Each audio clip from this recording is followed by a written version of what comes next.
Bonjour, je m'appelle Alexandre et je vous montre aujourd'hui comment utiliser les activités dans Espace Edu pour organiser les apprentissages des élèves et évaluer facilement les attentes du curriculum. Créer et attribuer une activité est très simple. Il suffit de cliquer sur Activité en haut de la page, puis sur Créer. Vous accéderez alors à votre portail d'activités où vous pouvez réutiliser une activité déjà créée d'une classe à l'autre, d'une année à l'autre, ou en créer une nouvelle à partir de zéro. Jetons un œil à une activité existante pour voir tout ce qui est possible. Commencez par choisir dans quel espace seront publiées les soumissions des élèves. Par défaut, c'est l'espace de classe, mais vous pouvez choisir n'importe quel espace un à un selon vos besoins. Vous assignez une activité à un, plusieurs ou tous les élèves? Faites votre choix.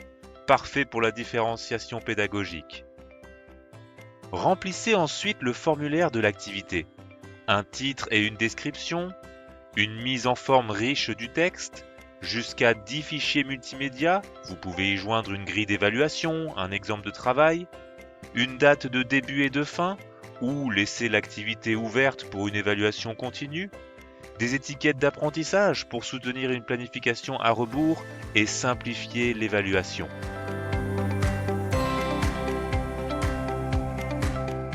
Enfin, ajuster les paramètres de l'activité.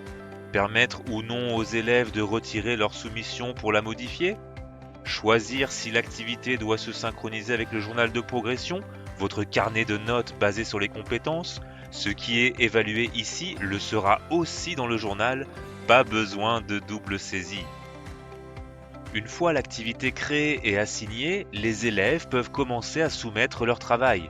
Dans l'onglet Assigner, vous pouvez voir toutes les activités en cours, cliquer sur une activité pour avoir un aperçu global des soumissions, voir qui a soumis, qui a réfléchi, qui a reçu une rétroaction et ce qui a été évalué. Vous pouvez même soumettre à la place d'un élève en 2 clics.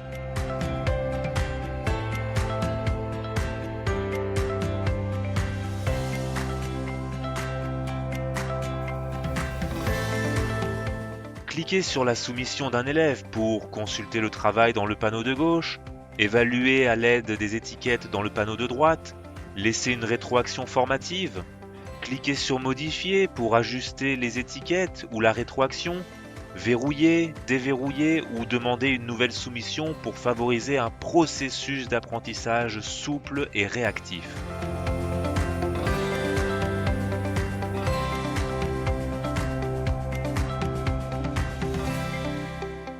Une fois l'évaluation faite, vous pouvez publier l'activité dans l'espace de l'élève afin d'impliquer les familles. Dans la table de révision rapide, vous pouvez publier pour un élève individuellement ou cliquer sur le bouton bleu Publier dans l'espace pour publier pour toute la classe. Attention, par défaut, la publication va dans l'espace de classe, à moins d'avoir choisi un autre espace lors de la création de l'activité. Pensez bien à vérifier cela avant de publier. Pourquoi donc publier dans un espace?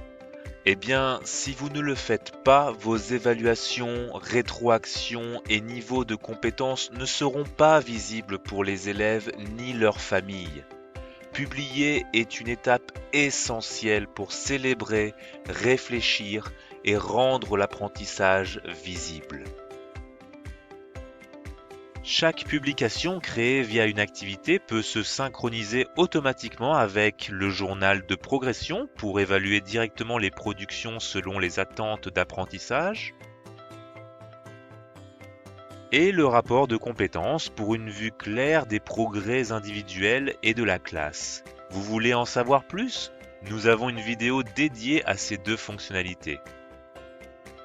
Dans leur onglet Activités, les élèves peuvent voir toutes les activités qui leur sont assignées, cliquer sur une activité pour lire les consignes, puis cliquer sur Démarrer l'activité. Ils peuvent ajouter jusqu'à 10 fichiers médias, décrire leur apprentissage et bien sûr poser une question à leur enseignant. Une fois terminé, ils cliquent sur Soumettre. Après la soumission, ils pourront revenir sur l'activité, lire la rétroaction dans l'onglet Terminé ou la voir comme publication dans l'espace où elle a été publiée.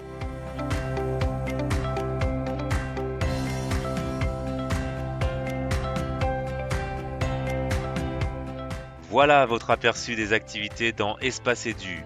C'est maintenant à votre tour de créer votre première activité et de soutenir vos élèves dans la démonstration de leurs apprentissages et de leurs progrès.